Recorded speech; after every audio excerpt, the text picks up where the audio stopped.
everyone. It's so good to see you. Thank you so much for braving the weather, braving the snow, for taking time out of your Thursday evening to spend it with us here. If you don't know who we are, we're Renovare. My name is Clara, and I play the viola. And here we have Leah on the violin and Rebecca on the cello. We are a nonprofit here based in Cleveland. We have 3 major programming areas that we focus our time. So our vision as Renovare is to bring hope and healing through music in Northeast Ohio, and we do that in 3 ways, including concerts. We're not usually in beautiful spaces like this. We're grateful to be performing here today, but 80% of our performances take place in marginalized spaces, so prisons and homeless shelters and refugee homes and stuff like that. And we also do teaching. We teach our instruments in prison. We have 2 really wonderful programs with the men at Grafton Correctional Institute and with women at the Northeast Reintegration Center in downtown Cleveland. And our final big programming that we do is documentary songwriting, which is what you have come to experience this evening. So if you maybe didn't see any of our promotional materials and you have no idea what tonight is about, this program will be focusing on the Black infant and maternal health crisis here in Cleveland and specifically Cuyahoga County, as Black women are 2.5 times more likely to die from pregnancy-related causes than white mothers, and Black infants 4.6 times more likely to die. So tonight's concert is mainly inclusive of documentary songs, which I'm new to Cleveland, so these songs were primarily written by Leah and Rebecca, and they were collaboratively written, and we're really, really excited to share the stories of folks who have personally experienced this crisis in one way or another. So that's what tonight is all about. I really hope that you'll enjoy it, and I hope that you'll have some things to think about and chew on as we get through this program. I'm going to pass the mic, or rather, Lilia's going to come stand. Yeah. Yes. Yeah. I want to tell you a little bit more about documentary songwriting. As Clara said, Rebecca and I had the pleasure of writing these songs with a bunch of wonderful people last spring. And we use a particular method of songwriting called documentary songwriting. And it's a really beautiful method that Rebecca and I got trained in, and Clara is about to finish her training in. And it's a method that allows us to sit with somebody, whether or not they're a musician, hear part of their story, and together write a song. So the person that we're writing a song with is involved with every step of the process, not just the lyrics. We actually start by hearing their story, and I type every word that comes out of their mouth to the best of my ability. And then together we pair those sometimes 8 pages down into what becomes a free verse poem that then becomes the lyrics to the song. So every word that you hear sung this evening came directly out of the mouth of the person who we wrote this song with. These are their words. None of these words are Rebecca or my words. And then from there, together we discover a rhythm, a melody, and then what we call the vibe. So whether or not we're using our bows to play, or if we're plucking our strings, and what combination is happening between these 3-string instruments up here. So I hope you enjoy these documentary songs this evening. You might ask yourself, why is it that a string ensemble is doing a project like this, or how did they land on this particular topic? We tend to pick one topic or one neighborhood at a time and focus there for a number of months or up to a year. And we try to find places and stories that perhaps haven't been given as much airtime as they deserve. Stories that maybe some people know all too well and others may have really never crossed paths with before. And that's certainly true of our topic tonight. Some people have lived these realities for years, and others live in spaces where they didn't know until Clara just stated the statistics that she did, that these health outcomes are so different. So we wanted to give these stories more time tonight, an opportunity to be heard more broadly. And then we also do this because we hope that you will leave here somewhat different than you came. We hope that tonight isn't just an interesting way to spend your Thursday, but we hope that tonight is a step on a journey that you might continue to take in any number of ways. There will be a panel discussion that follows our performance that will give us a little more time to unpack the stories that we hear and to ask some questions about how you might get involved or take another step. And we hope that you'll take that invitation seriously to continue on a journey that we either are continuing already tonight or perhaps you're starting tonight for the first time. As we get started with our program here, we're going to play for you one instrumental selection. It's titled Clair de Lune by Sabrina Jean-Louis. And then from there, we're going to be hearing from poet Vision, 2 different poems that reflect on various aspects of this health crisis. And in between those poems, you'll be hearing from Marie Jones, her song and a bit of her story, both her journey of being a mother and as well how that journey brought her to be involved in working in birth work. Without further ado, here is Embrace.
I was manifested in divine darkness, the result of a small life germ's instinctive quest into the abyss.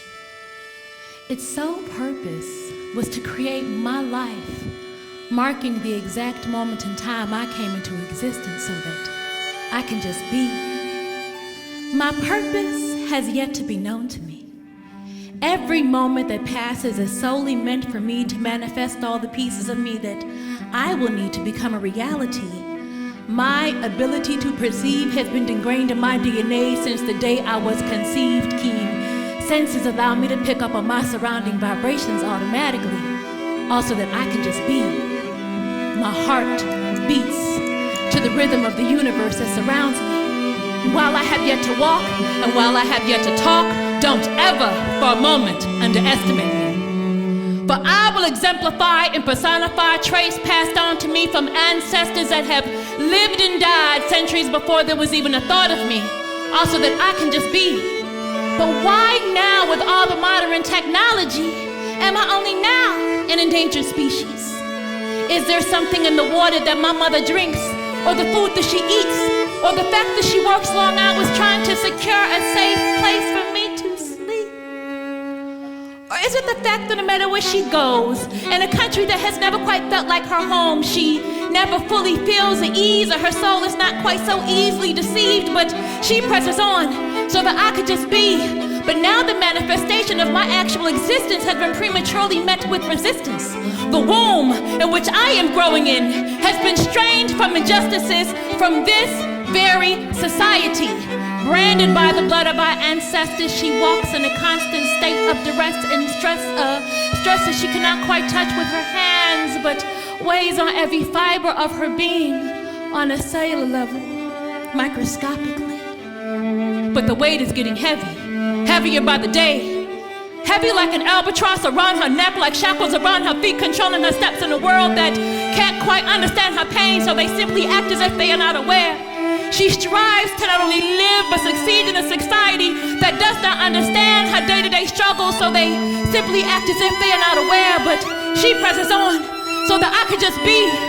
But my hope is that I can just be, that I can grow warm and safe in my divine darkness for as long as need be, not to arrive into the light of the day prematurely, so that I have the greatest chances of growing into the godly being that I am meant to be, or possibly be the change that the world needs to see. Please help the world see, because see, this race will only be won to the strong of the ones who endure to the end.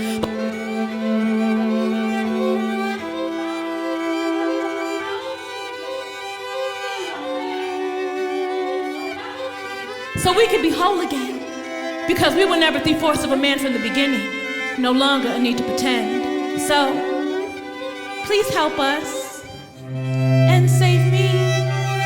Don't walk away. There's so many more of me. Just stay woke so you can see there'll be no more of us if there's no more of me. Please help end Black infant mortality. We need Black infant vitality so that we all can just be.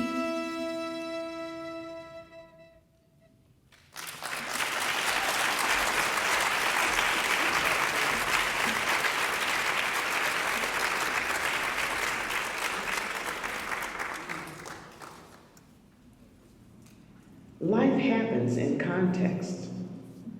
None of us are divorced from our history. 400 years of enslavement, none of us have gotten free from the taint of that. Things don't just magically disappear. It requires some work and honesty.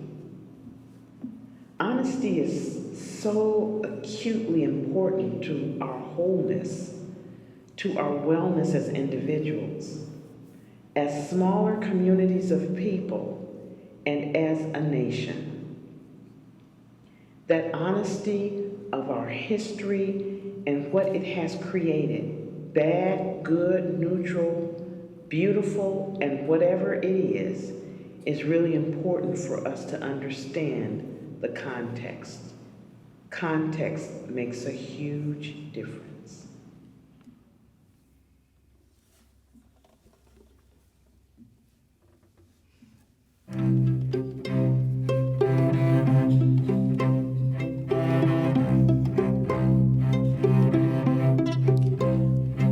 My parents were from Mississippi.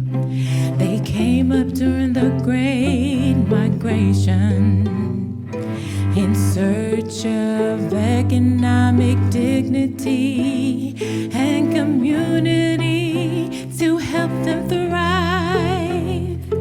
They did not ever find that transformation is calling. I had a miscarriage. There was no heartbeat.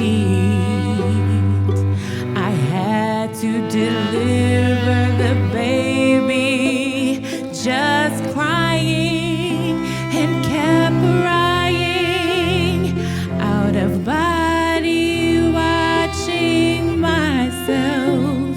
Transformation is calling. I felt well enough to work again. I wanted to do something different. Ended up in maternal and child health, a space I was called to, one where I'm not just working.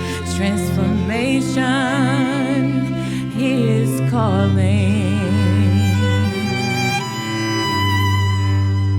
Went on a home visit in the hub, lit a cul-de-sac in a wooded area. No street children playing in the dirt. One house did not have a door. Such palpable isolation. Transformation is calling.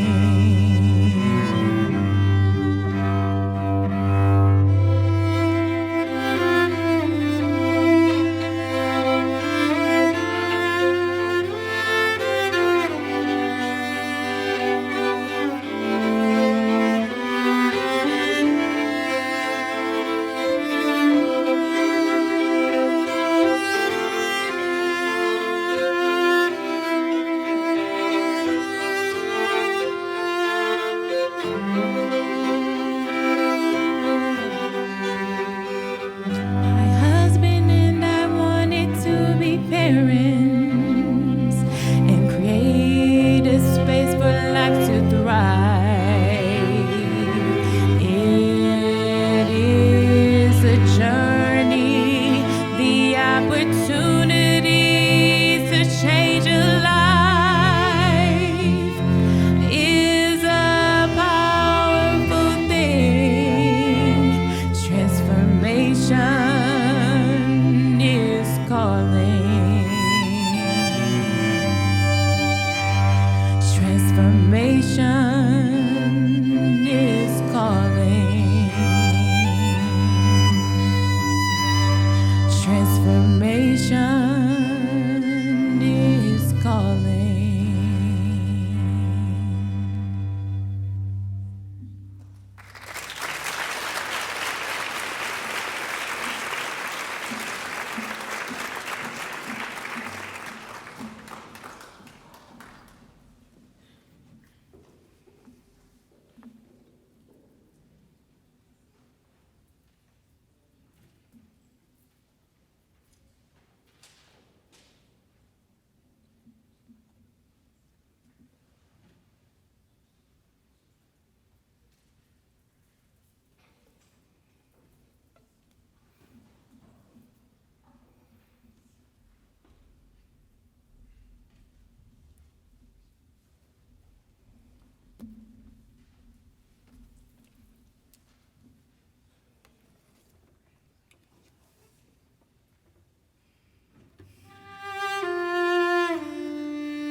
want your birth to be so beautiful.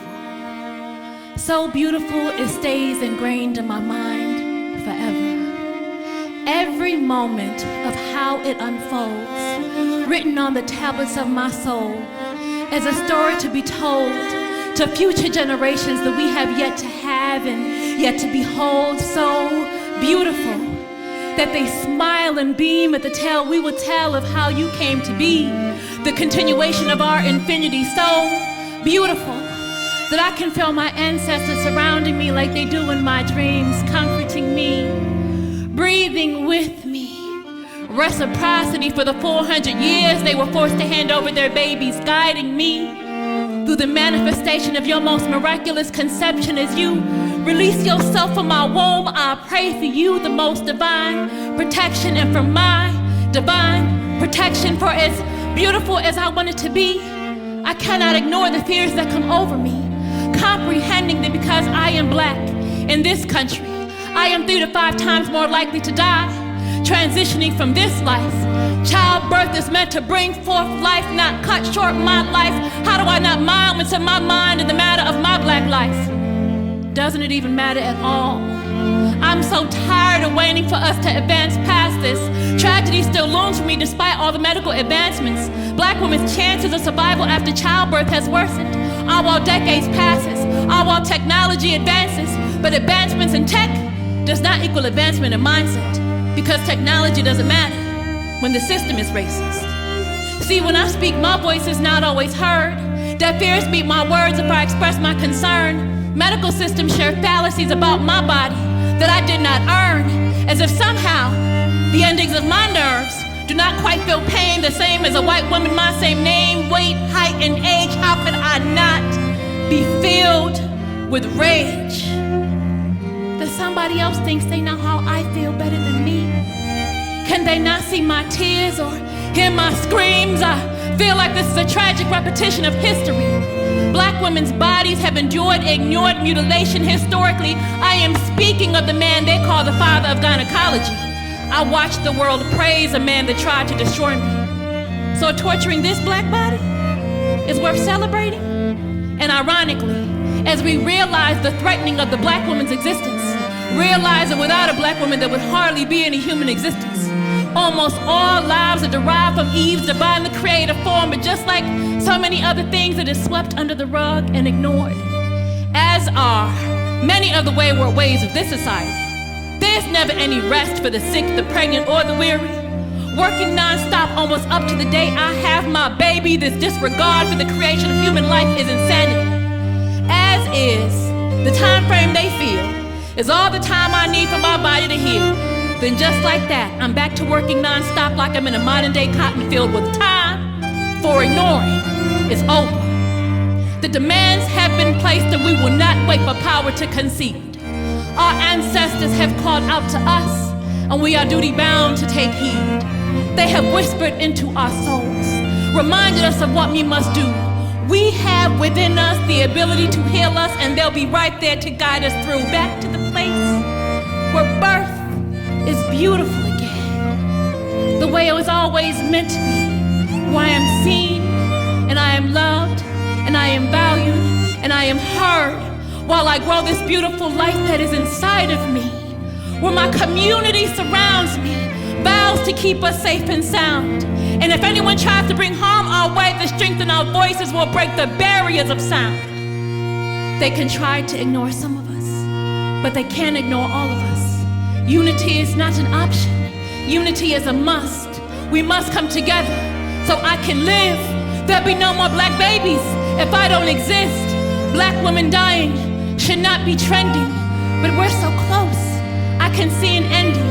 Birth workers advocating and educating me to keep me alive like I should be, for I am the mother of civilization. So rise for me, my mighty nation. Take care of me, or I'll cease to exist. No more asking others, for we all we got, and we got this.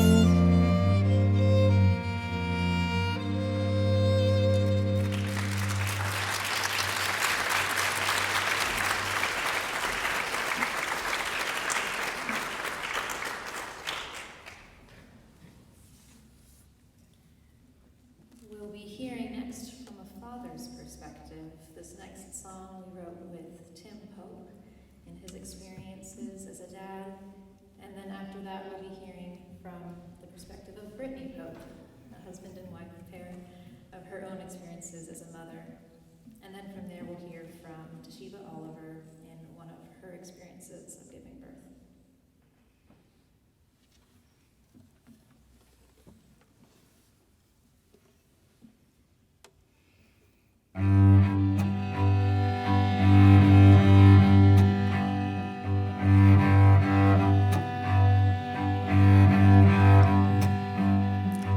She was a preemie 23 weeks.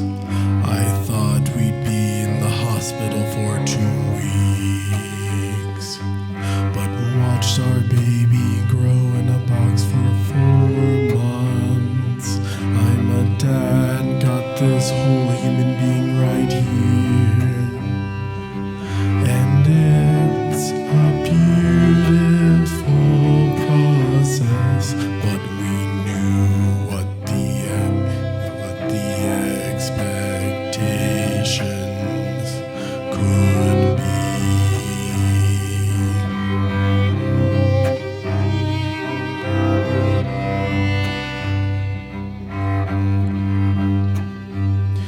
But women aren't treated fairly in hospitals.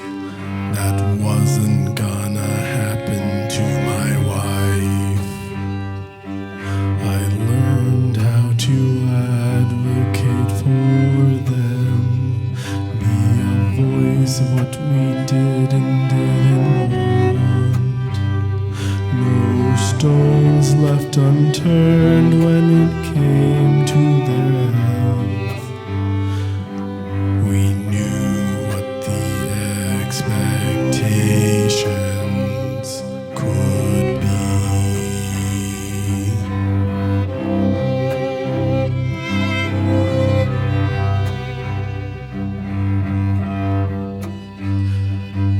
There was nothing for dads, no one to talk to. Who was my advocate? Dads have to have this facade.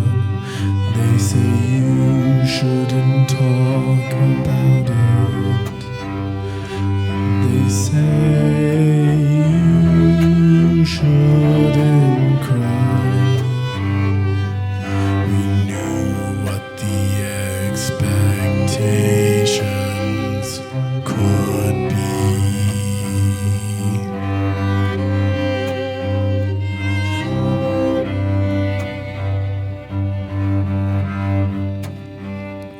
I can tell you things about being a black man. Not all have your best interest in mind. No matter your education or background, set your bar high for success. I expect nothing less than what you do for someone else. We knew what the expectations could be.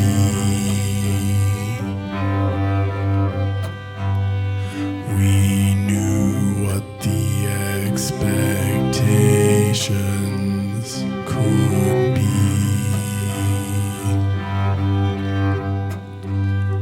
We knew what the expectations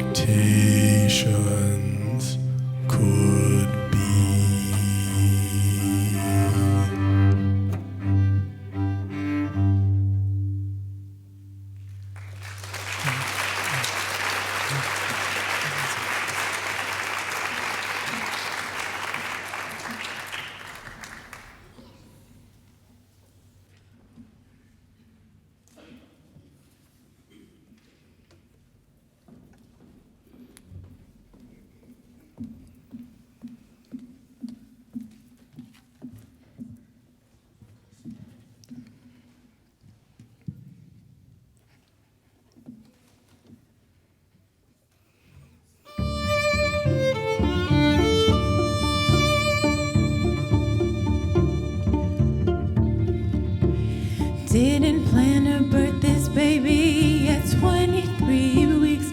I believe Amani is gonna live. The doctor starts snapping at me. If you are gonna treat me like that, you'll treat my baby like that. I need you to know her name, it means faith. Oh, black woman, your body is a walking wrist. Day 3, nurse tried to give me birth control. She lied about what that shot was. It will stop your milk right away, away. Micro preemies have real milk and no formula. Why would you give me something that would kill my baby? Oh, black woman, your body is a walking wrist. The nurse says you should get your education before you have a second baby out of wedlock.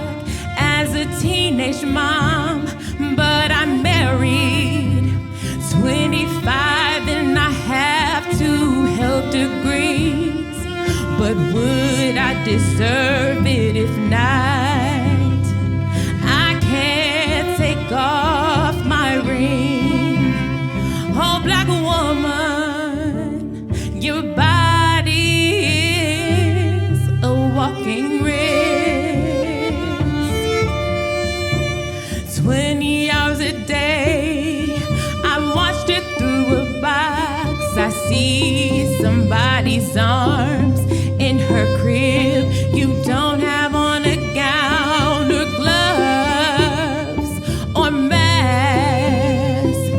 You just changed her diaper, and now you're gonna touch her feeding tube. Yet you say I'm hypervigilant.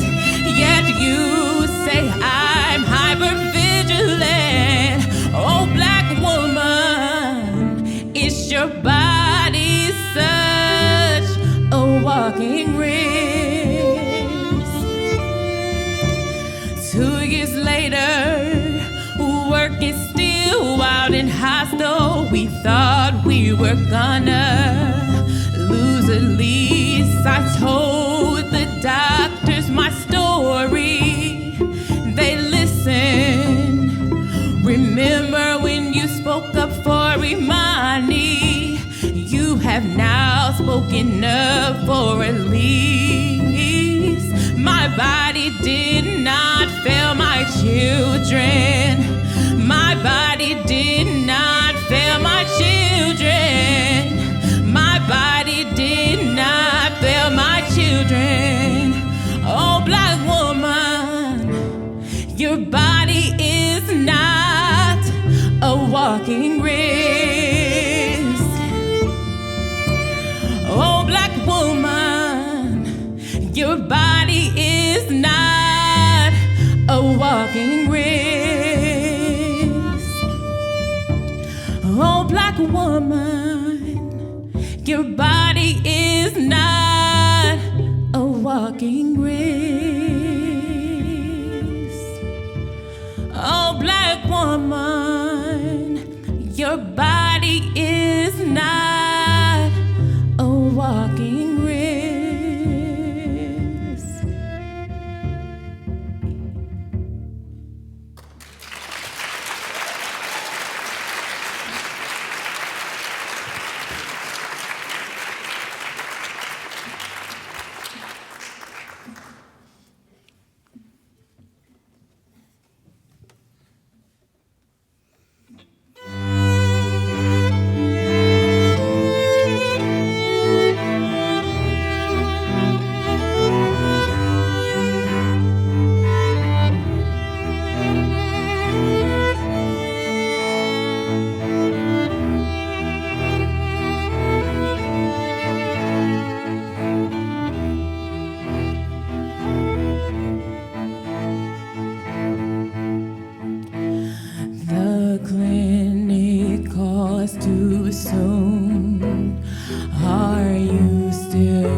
talking about.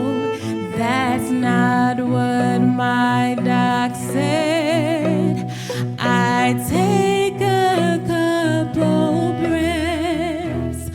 I felt anxiety like there was no order to it. My soul was at a place of chaos. Feels like my water breaking. The nurse hits a panic button. Suddenly there's 15 of us. We can't find any heartbeat for baby Basil. All chaos, but then it was dead silent for what felt like forever. My soul was at a place of chaos. I'm having a placental abruption. I'm also bleeding out. The doctors say the baby's breathing. They have to get me to surgery immediately. Red light still going off. I feel like I'm going into a panic attack. My soul was at a place of chaos. They roll me into this room. It's very stark, all white. We go from 15 to 30 people. My baby is gonna die. I'm gonna die. God whispering to me, are you gonna go into fear or into faith? My soul was at a place of chaos. God was ordering so much in that moment. Protection and care. So can I really be that angry? So baby Basil arrives. They grab him. He looks fine, but I'm still bleeding out. For me in that space, time was non-existent. My tears are running. They sewed me up. My baby's here and I am here. Our God makes order out of chaos. Oh, God was order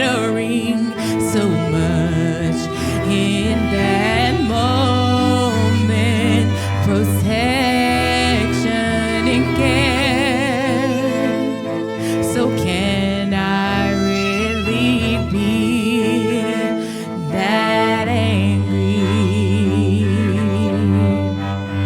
Oh, God was ordering so much in that moment, protection and care. So can I really be that angry? Our God makes order out of chaos.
these final two songs, you'll hear from Colleen Schroeder's perspective as a midwife working for many years in that field, and then the story of Marlene Morris, both her own life journey and then her work into working in birth work.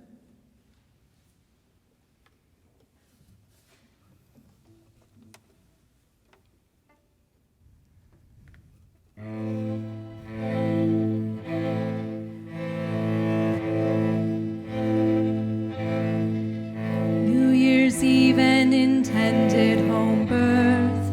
She's almost 43 weeks, so we go in. Doctor says you don't follow the curve. This baby is big, it will get stuck, and you will bleed.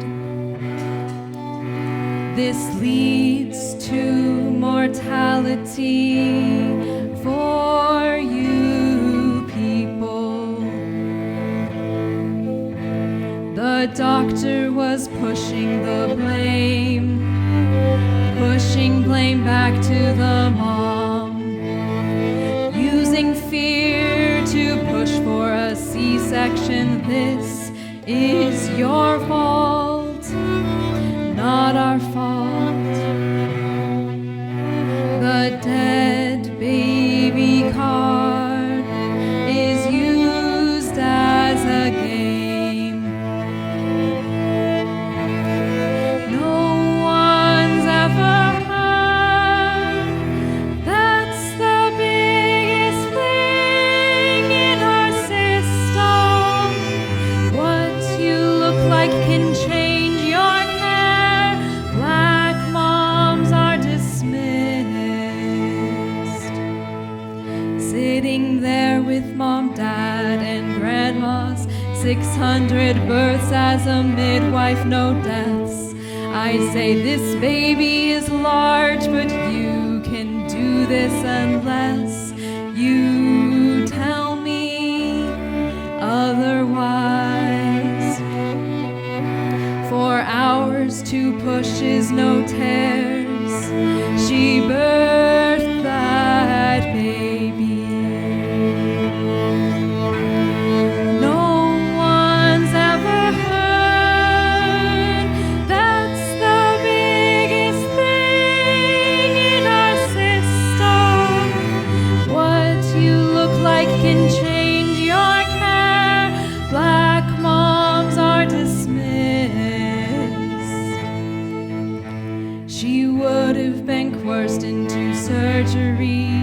They could have caused physical harm, emotional toil, distrust for providers. If infection came, she wouldn't go in again. Efficiency is becoming inefficient. No one's ever heard. That's the biggest thing in our system. What you look like can change your care. Black moms are dismissed.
trauma and unfulfilled promises made me realize we're not just spiritual beings. It almost depleted my faith. So much death in life comes with it. So much death in life comes with it.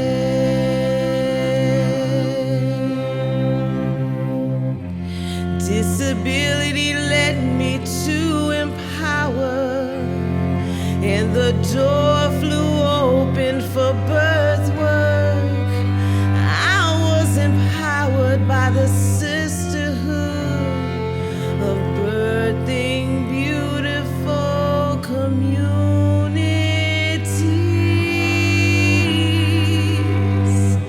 So much death in life comes with it. So much death in life comes with it.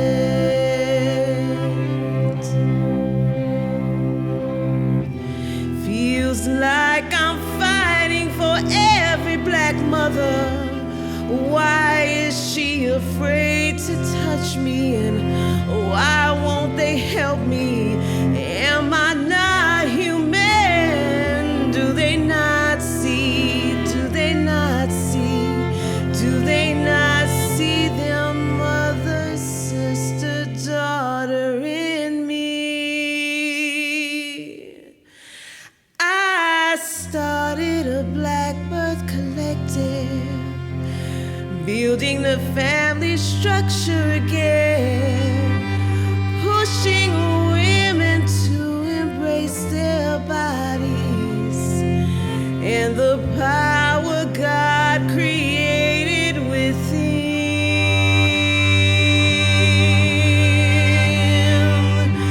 So much death in life comes with it.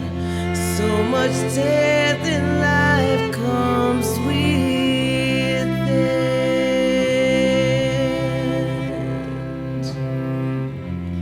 We're now reconnecting back to our roots. Connecting Black women to Africa, it brings a purpose, healing of identity, and restoration of our traditions. And there's so much depth in life that comes with that.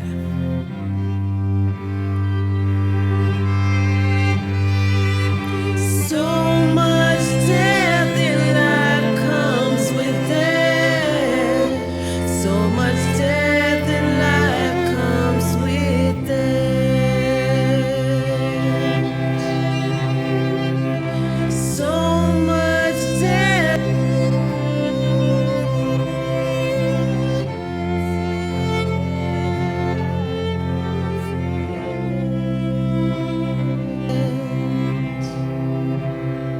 So much death in life comes with it.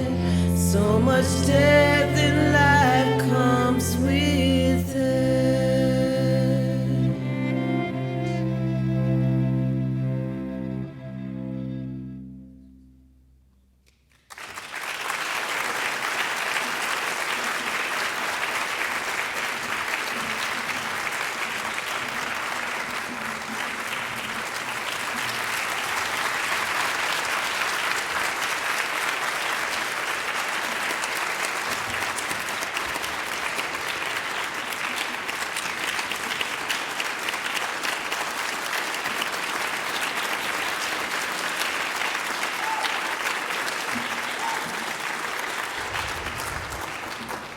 Thank you so much, and thank you again for taking your Thursday evening to spend with us. While we're in that moment of applauding, I want to take a moment to recognize the women and man who wrote songs with us. I think many, if not most of them, are here with us in the room tonight.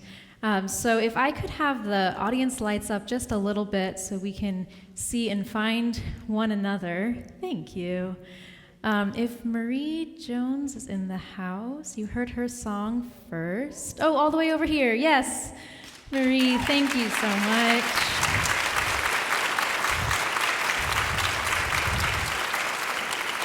You also heard Marie's voice there on that audio recording, and you'll get to hear from her again a little bit here on our panel. Then we heard from Tim and Brittany Pope, who are over here.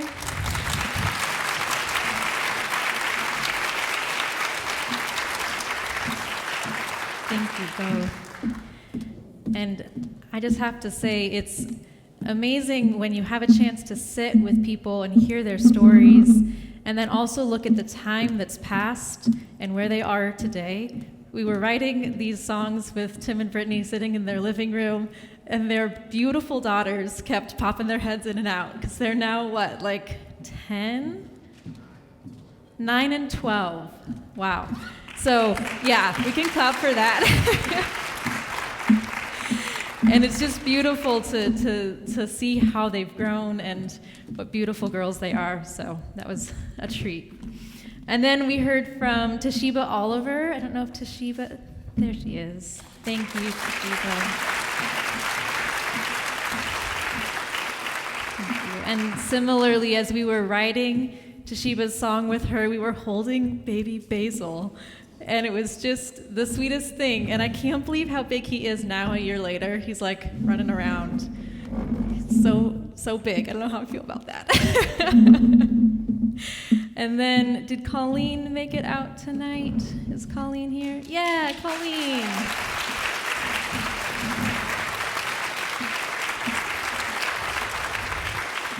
Thank you, Colleen.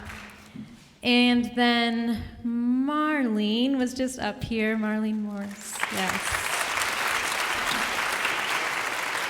Thank you. And I'm going to go ahead and invite our panelists to join me on stage. As they do that, I also want to thank the Maltz Performing Arts Center and the incredible staff here for having us. So thank you to the Maltz Performing Arts Center.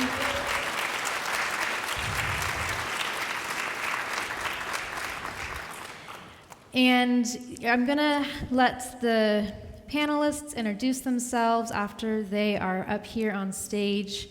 But I'll start by just introducing our moderator, Leah Ross, who is the founder and executive director of New City Cleveland.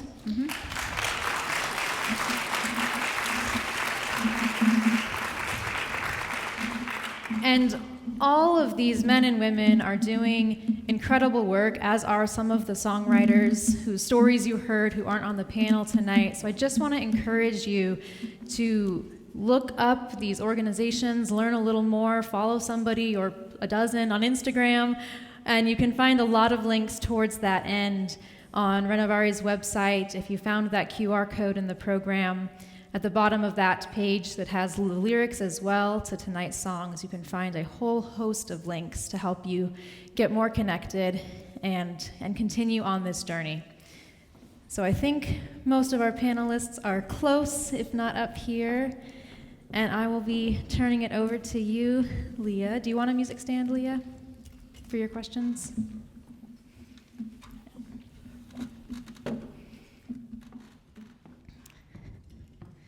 And the goal is to have just a few moments at the end of some of these prepared questions for a few questions from the audience. So if things come to mind, hold them in mind until we get to that section of the conversation. Leah, I'll turn it over to you.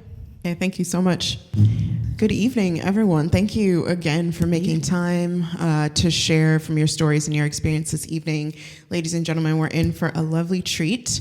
And so I'm going to turn it over to our panelists to introduce themselves. We have Marie Jones, who's the Director of Community Health Initiatives at NLI, and she is an Embrace Songwriter that you heard from.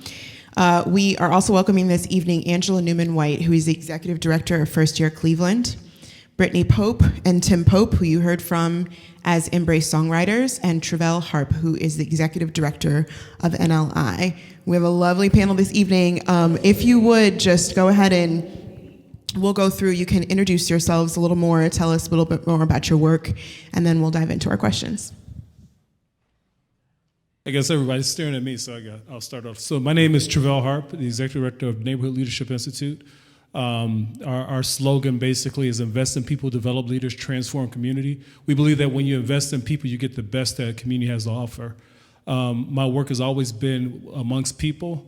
I've been passionate about communities for a long time. I've been a professional community organizer that serves probably over maybe 18, almost 20 years, that kind of thing. But long story short, through that struggle, dealing with challenges in community, I became a husband, then a father, and I've experienced a lot of different things in that avenue. I guess we'll talk about that a little bit later, but I'll move on. So. Good evening. My name is Marie Jones, and I'm the Director of Community Health Initiatives. I've been working in the arena of maternal and child health for quite a long time. My hair was black when I started. And still look good, though. One of my greatest passions, I had a cross-cultural experience in Nicaragua and discovered that they did a literacy campaign, and they raised literacy almost 50% in 5 months. And I thought, how did they do that? And so I discovered they did it by engaging community. And so I work with Trevelle at Neighborhood Leadership Institute, and we are passionate about engaging community and addressing maternal and child health, and hopefully soon other health issues also. Good evening. I'm Angela Newman-White, Executive Director of First Year Cleveland. I spent the last almost 20 years in public health. I'm driving a lot of maternal and child health initiatives, and in this role with First Year Cleveland, it allows us to really look at policy and systems changes and how that impacts families. I always wanted to, I started college wanting to be a social worker and really understand early on that, yes, we need to work with individuals, but the systems are so hard to navigate. Why not fix the systems? And so I feel like, that being in this space is a great place. And so our organization, we don't provide direct services to families, but we do support the community organizations that are doing the great work. And we're listening and responding and putting together a strong policy agenda to change the landscape. I am Brittany Randall Pope, and I have been in love and passionate with figuring out why do we have so many differences for things that really don't make sense. So as a kid, I first fell in love with addressing disparities, particularly among the Black American community. I didn't know the word disparities, of course, but it's been a long-lived passion that through opportunities through education and learning, language, literacy, I fully fell in love in college as being a researcher and identifying the power of research and education as a means to cut down on disparities at the people, the programmatic, as well as the policy level, similar to what Angela said, because so many things we know of already are in research and we don't have to research them again. But so many things that are in research are not in practice or not in programs. And so many things that we know are in practice programs and have impacted people, we might need policy to help. And so I've lived proudly my last 20 years using research to identify ways that we can address the root causes, but also ways to get over the root causes of racial disparities, particularly among Black women and across childhood. And I am a proud mom of 2 girls. They are reasons why I live and what I do. And when I grew up, when I was a kid, I always said when I grow up, my number one goal is to be a mom. And that shocks people because they're like, no, you're going to be a scientist, you're going to be a doctor. But it was to be a mom because I get a chance to reinvest so much in a system. And although I never expected the things that happened to me to happen to me, I'm thankful for the education, and I'm thankful to be able to leverage the story and the grace that God graced us with to never forget my reasons why.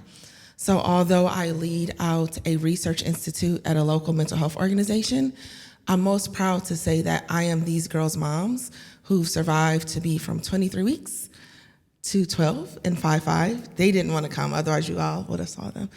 And then from a little one from 31 weeks to 9. And the fact that I can tell their story, and it's not a story of loss, but I can use it as information, I can use it as my theory to drive more learning through research and to drive more learning into practice. And I will pass it over to my wonderful husband and my advocate, Tim. Good evening, everybody. I am Tim Pope.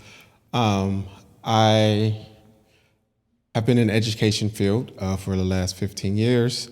Last 5 years, being a social emotional learning teacher, taking mental health practices that I've learned from previous jobs and applying them to our school children. Most definitely our children of color who deals with trauma coming from the home and not trying to find a consequence, but more of an answer to figure out what is going on and how can we get to that problem instead of creating that pipeline that we've seen so much that goes from schools to prisons. And so, I also have learned, through experiences with my wife and the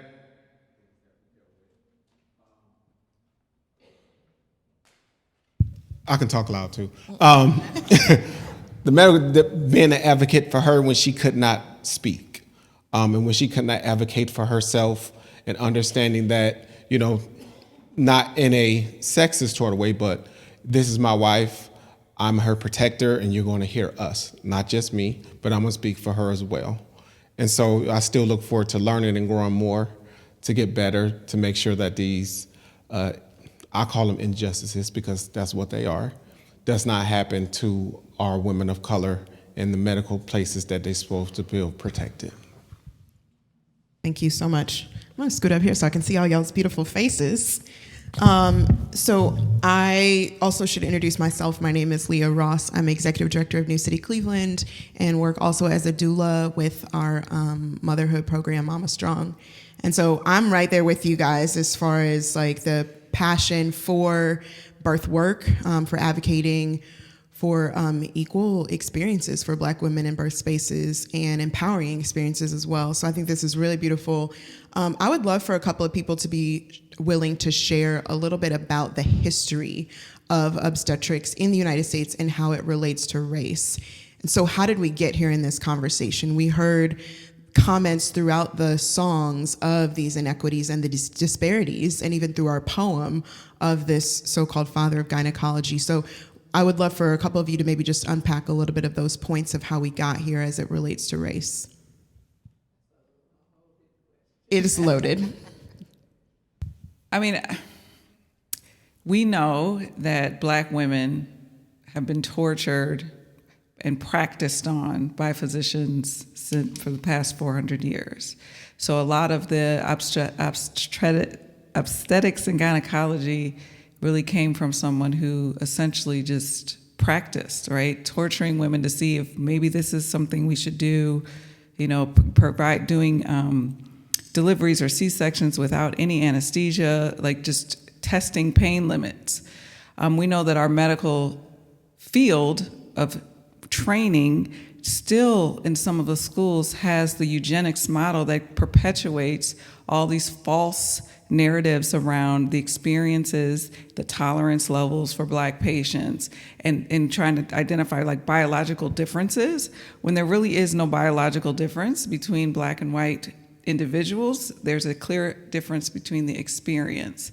And so all of this mistreatment and not being heard has led to, we could talk about this Tuskegee experiment. My uncle, Asa Newman, was a Tuskegee Airman. He was also a part of, some very bad clinical trials.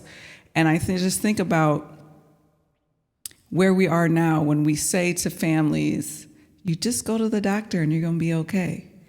But that's not true, because it's ingrained in the system where people are receiving training to impose all of these biases that kind of has led us to where we are here today. So, we're housed at Case Western Reserve University, that has a School of Medicine and School of Nursing, and I'm housed at the Mandel School, but I'm working on really being intentional with the School of Medicine and School of Nursing on undoing all of this false teachings so we can make sure that our next generations of clinicians have are better equipped to treat every patient fairly.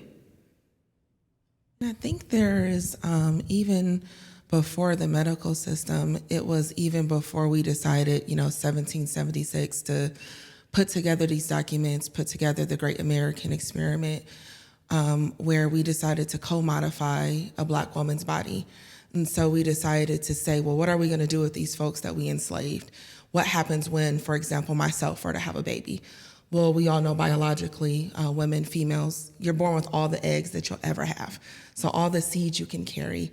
So we decided as a nation, and to put into our policy, that any child that a Black woman were to birth, regardless of the fatherhood or the paternity line, whether they were white, Black, or anything else, that child was going to be among the free or enslavement status.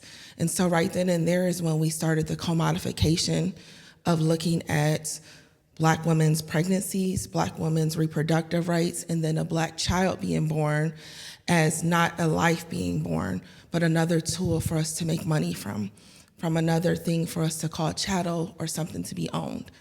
And so you can imagine that undertone of what we decided to set in our country, why it ended up in our systems. And we don't talk about it because we want people to feel ashamed. We talk about it so that we don't repeat it. We talk about it so we don't get lost in rhetoric, whether you hear it on CNN or whether you hear it on Fox, whether you hear it in your neighborhoods or whether you hear it in your church. These things are real and they get passed on in our bodies. But one of the greatest things is, like Angela said, these are not biologically based differences, they're social, which means we made them up as humans and we can undo them as humans as well. It's really good, thank you. I would love for you all to speak from the medical perspective then. Angela, you spoke about how it is difficult to step into medical spaces as a Black woman because of this fear and the interaction with the very broken system. And that fear then builds to stress often and trauma. And so I wonder if maybe some of you, maybe Marie, you could speak about the effect that trauma has on a woman's body and her ability to carry her baby. Can you speak on that for us? I can say a few words. Yes, so actually I'm excited that we now understand that trauma really does impact us on a cellular level. And it does not go away unless we are very attentive to doing some real physical activity to help us release the stress. And still it's there. So we talk about post-traumatic stress syndrome, right? And so we think about how stress impacts, our body and how then it impacts our behavior. It impacts every part of us. So think about 400 years of stress, right? Not just on one generation, but generations across 400 years. How much impact does that have on a body? And nothing has ever been put in place to, we didn't have after when the Emancipation Proclamation was signed, Lincoln didn't say, let's get together some clinics so that we can have some debriefing. Let's do some therapy. Let's even form communities, even for economic development. Actually, that was part of the Freedmen's Bureau, but that ended quite quickly. So we embody literally our experiences. We might cognitively even forget, but our body remembers. And it is there. And unless we do something to relieve or alleviate, it is always there. And so we've got 400 years of embodied stress. Tim and Brittany, would you just speak just from your own story about what it was like for you to carry stress in your body as you thought about, your experience in carrying your pregnancy? So from my standpoint, when it came to Brittany, when it came to Omani, and some of the mistreatment that happened, right? You heard in the story how they wanted to offer her birth control because they thought she was a teen single mom, uneducated. Which when she told me this, I'm like, you joking, right? Like telling me a joke.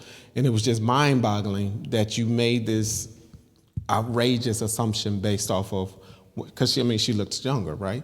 But it was stressful, right? And so I have to make sure, with our baby being in the hospital, that she's resting, because she is a caregiver with, the breast milk that she needs. So she can't be having that trauma and be stressed out, and it slows down the breast milk, and now my baby is not getting the nutrients she's supposed to have to live.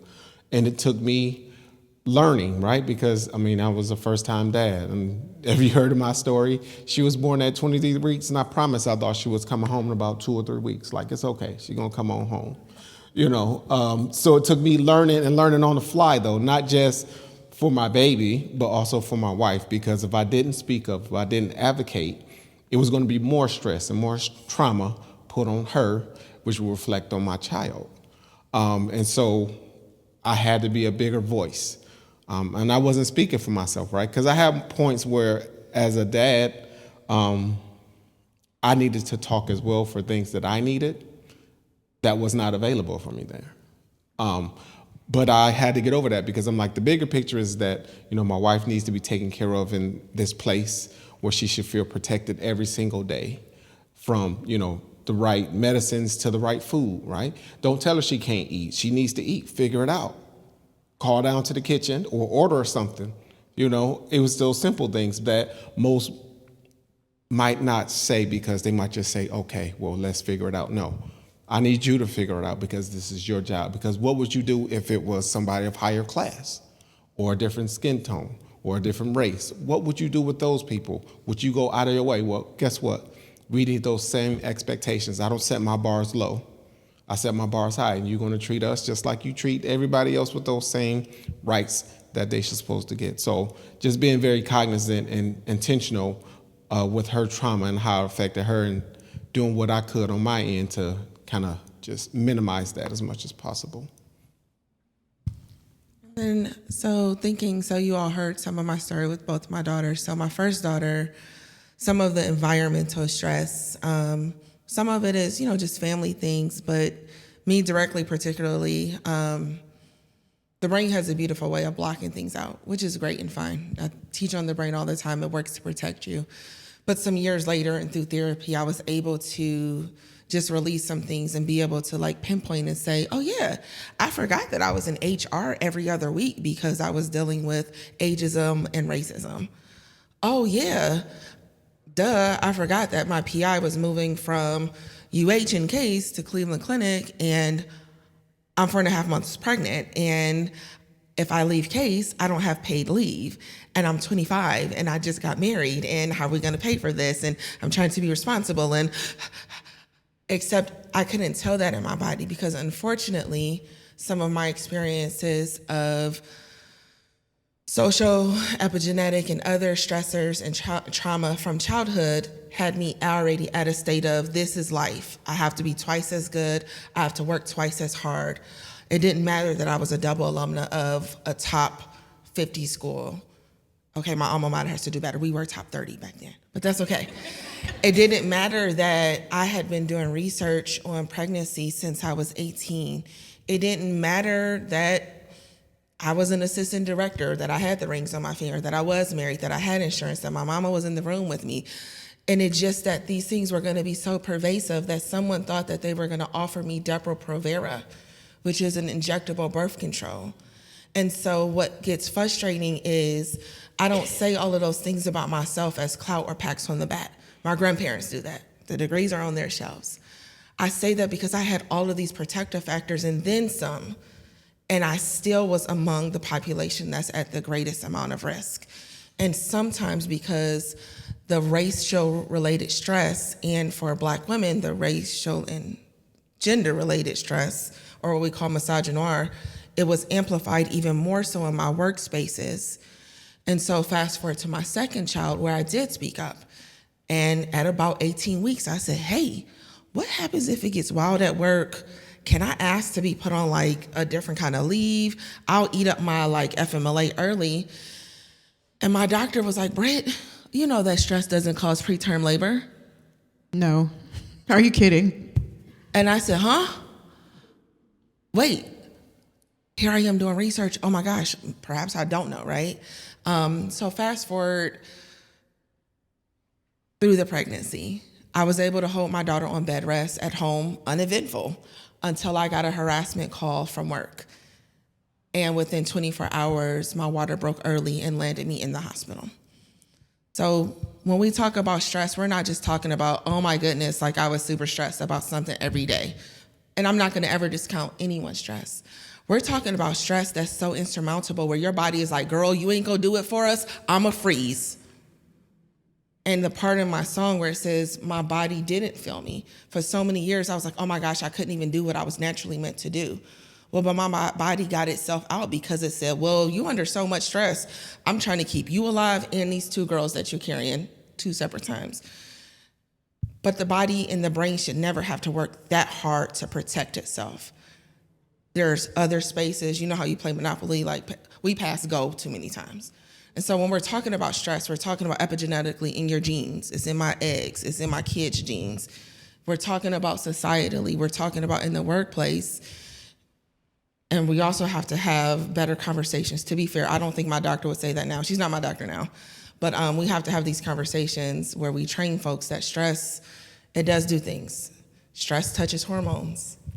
Pregnancy is hormones. So making sure people understand how they go hand in hand. That's so important. That Trevelle needs to share his story also. Yes. Trevelle. Put me on the spotlight. That's right, Trevelle. Share your story. I do want you to share your story, and then can you dovetail into, especially in the work that you do, how can people come alongside being a part of creating both solutions and advocating in these spaces for Black maternal health? That's a great question. So I'm gonna just start off with my story, and then I'm gonna have Marie tag in with that part of how we can get involved. But I think my story has a little bit of that in it. So I have 3 children. I was at the birth of all 3. Some of the things that I sort of like observed was just you know, and you kind of think it's just you and everything, whereas when your wife says something to the doctor and they ignore it and everything. And I'm not talking about like the prenatal care and everything, because we had a midwife who was great, but she wasn't there for the birth all 3 times and everything. It was because people are on call. But long story short, my wife would suggest things or say, hey, I think something's wrong, especially for our last child. We went, it was early morning. I can remember we was driving, I had a big old rusty truck that I used for other stuff and everything. And but we went down to the hospital. Don't want to say which one, but we went down to the hospital, and she was concerned because she felt like the baby wasn't as active as he typically that he should be, and she wanted them to keep her to make sure we were close to the due date and that kind of thing. And they looked at it and said, well, he's within the threshold and that kind of stuff, and they just would not listen. And you know, and you know, I would speak up too. But they kind of make you feel like you a man, you don't know what you're talking about, that kind of thing. And so like, but I guess what I would say to other men in the audience, don't care what nationality, but especially African American men, you need to stand up for your wife. You know, if you feel like they're not listening to you, what she's saying. And so long story short, they sent us back home. So they sent us back home. I was out doing some work and everything, and my mother-in-law was in town, and she had the minivan, and I had 2 other kids, my brother-in-law. And my brother-in-law calls me. He says, "I think Aisha's she needs you." And so I come back. I got a 16-foot trailer on the back of my truck, and I'm freaking out. And she's having contractions. They're like 5 minutes apart, and that kind of thing. And so I get my kids in the back of the truck with my brother-in-law. My wife's in the front seat, and we're driving to Hillcrest from East Cleveland, with a 16-foot trailer in the back, because my mother-in-law, because when she goes shopping, you can't, whatever. And so long story short, we're zooming down and everything. We're going down, and everybody knows me because I had some stuff, because we was doing some work at the park, and I had some stuff in the back, and it was just floating out and everything. I hate litter. I hate when people litter, but I had to focus, and I was nervous, and she was in pain, and she was in the front seat. And by the time we get to the off-ramp, 271, I think it's 271 coming down on, what's that street? Bayfield, yeah. She's crowning. I'm like, wow. She's crowning. She's crowning like in the front seat. You ever tried to have a baby in the front seat? Raise your hand if you had a baby in the front seat. Well, anyway, so long story short, she's crowning. My kids are like, you know my kids, right? They were on perfect behavior. Like for maybe a couple years, my daughter thought anybody we visited in the hospital was about to have a baby. So when the grandparents went to the hospital, it says, "Grandma having a baby?" I said, "I don't think so." But anyway, they're all back there. My brother-in-law back there, and then when we're at the stop sign, my son comes out of my wife, umbilical cord around his neck 3 times. I feel like if he wasn't born then, there would have been something seriously wrong with him. Now, he bullies all the rest of my kids now, but he's strong now. But all that to say, it could have ended worse. I didn't have the situation whereas like we actually lost a child and everything. But and I can only I can't even imagine that happening and everything. But I know that there's an issue with healthcare bias. When you go in, they assume that you're a particular type of person. They assume that you're not married. They assume that you're not monogamous with your wife. They assume all these different types. They assume that you don't know what you're talking about. They assume that your wife don't know what she's talking about, or the woman, that kind of stuff. And then when you say something, then you look at like, well, he's just a man. And you know what I'm talking about, brother. Oh yeah. Can I chime in? Yeah. Please do. And as a black man, they're gonna say, well, you're being aggressive. Yes. Like even one case, they might call security on you. And it's like, well, yeah, because you're not listening. What you want the me to reason do. why you might be feeling a little stirred up. Yeah, so I mean, but I'm gonna speak up regardless. Because it's not. We have to be just in our actions. That's gaslighting, by the way. And that's just nonsense, right? Me speaking up for my wife, you speaking up for your wife, and we have a label as a aggressive black man, yelling at the doctors or nurses. Well, if you would have did your job correctly the first time, I wouldn't have to. So thank you for that. I mean, but one of the things I think that helped me out, and this is one of the ways I think that many people can get involved. And so I've been a community organizer for a lot of my life, right? I don't look like I've been doing anything for 20 years, right? But anyway, y'all can say yeah or whatever. But anyway, so yes, tell me I'm pretty. Anyway, so but let me quit. But one of the things that really benefited, because when I had my kids, I didn't know what to do. And now I have like a Rolodex of things that I can help other fathers with, like, don't let them give the vaccines all at once, right? Breast milk is better than any other type. Anything that they serve you, the Similac and all that kind of stuff, is actually going to be very harmful for your child. But breast milk is good for the baby and is also good for the mother, right? It's the best thing you can ever have, right? All these other, how do you wrap your baby? How do you hold the baby? All that kind of stuff, I was empowered because I had a village around me, right? I had other people. I had Miss Shakur, who lived across the street, who, just so happened, she's a singer, but she so happened to be a lactate nurse and that kind of stuff. And she knew all about, and she saw me worrying and said, oh, I don't know what to do. Did I break the baby? No, the baby gonna be all right, that kind of stuff.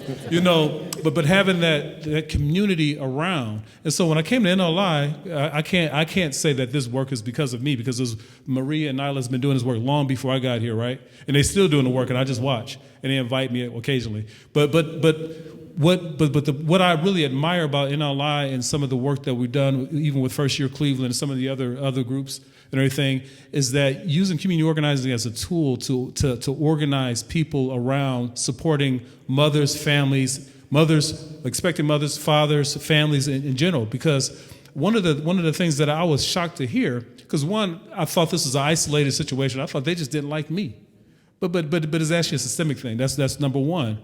But the other thing too, it don't matter what socioeconomic background that the black woman has, she still has that it's a higher likelihood that she does not, that the baby doesn't make it to term and everything. And it's because I would say it's a lot dealing with the stresses that we can relieve if we actually come together and support one another. But I'll let Marie talk about a little bit more how people can get involved as well. Okay. Now, what was your question? I'm sorry. How to get involved. How can people come alongside the work that you are doing to improve maternal health outcomes? Okay. So I'm excited to say that Neighborhood Leadership Cleveland actually has a program called One Community that is the only thing that we know of that actually is correlated with 0 babies dying in population health. And when I said that to a medical provider, he said, "Oh, did you all work with a pharmaceutical company?" And I thought, wow, that's really interesting that we are attributing or laying transformation at the feet of medicine when it was really us. So the One Community process is just simply a process where we gather community and concerned citizens and we talk. And the community says what they need, and we just simply do what the community says. So people have wisdom, and the people impacted by a thing are the people who should speak to and create the space for everyone to come around and to do what is needed because the community has wisdom. So how can you be involved? Well, there are many ways to be involved. Neighborhood Leadership Institute, you can look us up. I don't know if we didn't do the QR code, but we have ways to be connected. Yeah, there are action steps. Neighborhood Leadership Institute, the One Community, we do navigation, we do community baby showers. If you'd like to come, definitely the information, breastfeeding, all of that basic information about care and then how we care for each other is really of utmost importance. First Year Cleveland has ways to be involved and connected with policy and also at the community level. We need each other. Everything happens in context. And so it's not a great mystery that we are having health disparities given our history as a nation. And so we must not be afraid to embrace who and what we are, the good, the bad, the wonderful, and all of our magnificence. We must be willing to embrace that and to acknowledge and to begin here and to do it collectively. So you're invited, Neighborhood Leadership Institute, First Year Cleveland, all kinds of ways to be involved and connected. And even our work with Nailah and Miss Marie at the baby showers, we have fatherhood programming. So we know that fathers are a critical piece and part of children being alive, and they can also be great partners to keeping moms alive too. So it's not just only women and moms. Right, the dads are involved as well. And there are some real action steps behind here that are both practical, relational, and systemic, connected to advocacy and connected to relationships. And if I were you, I would just have a picture of that. You can talk to any of us afterwards specifically to say, okay, what does that practical next step look like? Do we have time for audience questions? Yes. I do have one more statement that I really would like to make. We did our last One Community activity, we had an artist, and when we did some basic education, and she said, why am I even here? What can I lend? Where people were weeping, and it was just amazing to see her transformation when we said, well, you can't, this part might not work, but you're an artist, and the community has asked for this information in art form. Mm-hmm. And so she helped us connect with local artists to actually provide artwork. We did paint and sips, and we did vision boards, and we did many things that connected us to the truth of us mattering. Yeah. All of us matter. Every gift matters. Elevating each person and connecting them to each other is such an important part of creating communal health. And those outcomes are real. They're not just made up.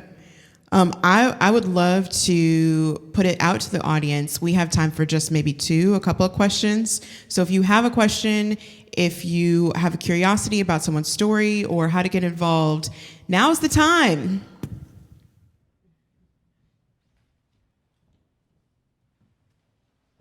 Good evening. Yes, Marie Jones. I have a question. It's more of a statement. That's my cousin. Yes. The question that I have is beyond simply birth. I've had female friends who've had issues with fibroids, and there have been doctors and people in positions of high authority who has said that these women should have hysterectomies, or let's take out one of your ovaries and study it. And I had one friend says, "Are you gonna put it back?" And they said, well, no. So I had another friend who was facing a similar situation, and instead of that, taking their advice, what she did, she went vegan, and all of the fibroids disappeared completely. And most people think you have to do what a doctor says. The doctor says, do this, and saying jump, you have to say how high. And it's something that they were trying to take their chance of having a baby away from them. What do you think about that? And what have you heard about things like that before? So I'll say one thing to help folks, because we never want to get in the way of medical decisions because it should be person to person. But in the state of Ohio, particularly in Cleveland, they've been charged with a mandate to reduce unnecessary hysterectomies. So just to equip people. So like if that ever comes up, be like, wait a minute, I thought that we were trying to cut down on doing that. So I will say, like, just know that there are some policies and some other metrics. People are watching, at least in Cleveland, and I know there's work going on in Ohio to be able to hold medical practitioners accountable for just jumping in saying, let me take out the uterus of a 20 or 30-year-old woman. And I would say also exercise your right to inquire with other professionals. And my mother used to say, she said, I don't believe that there's a disease on the earth, that there's not a cure in the earth. And so if you're open to alternative methods, then also seek out practitioners that also embrace that, because there are some around that embrace alternative methods to medicine. That's great. Thank you. Do we have another question in the audience?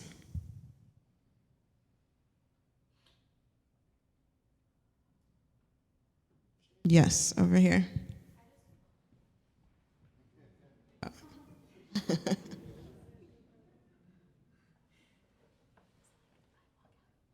I just want to thank all of you guys for sharing your story and your education. That's really all I had to say. I know it takes a lot for people to come up and say their story, and I feel very blessed to be here to educate myself and be able to, spread this information in any way that I can. So thank you. Thank you.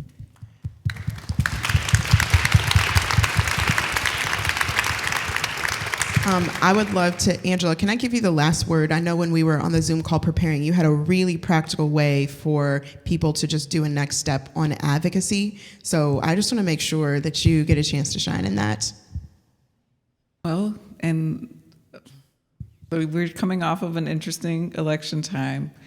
It's important when we're considering advocacy to always look at who benefits and who doesn't.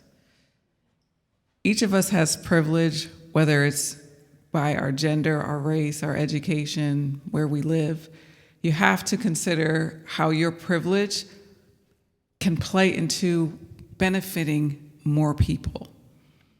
Because you may not think that your privilege matters, but it does. We all have privilege, everyone on this stage and all of us in the audience. First Year Cleveland has a public policy committee that we have some priorities that are not only reflective of course, data, but we work very closely with Neighborhood Leadership Institute and One Community to hear from residents about what's important to community. And so I encourage all of you to have conversations with people that don't look like you, that don't have the same experience, to understand a perspective. Because it's my personal mission to shift the narrative from individual responsibility to systems accountability.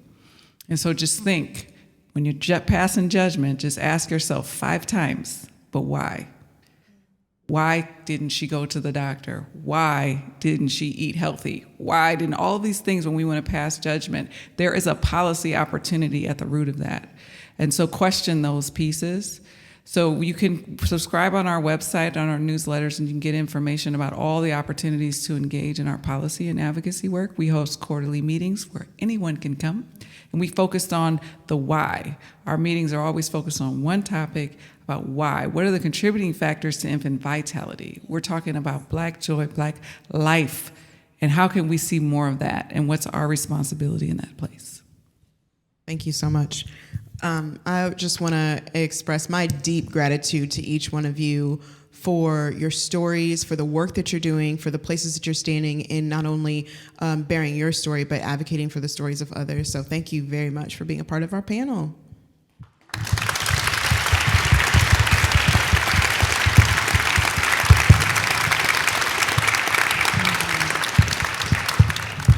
Ladies and gentlemen, I would encourage you to continue the conversation, to find these individuals afterwards, to find out how you can plug in and support their organizations, to find out how you can support doulas that are standing in the margin like Marlene and so many others, so to really come alongside of turning around the narrative around infant and maternal health. Thank you.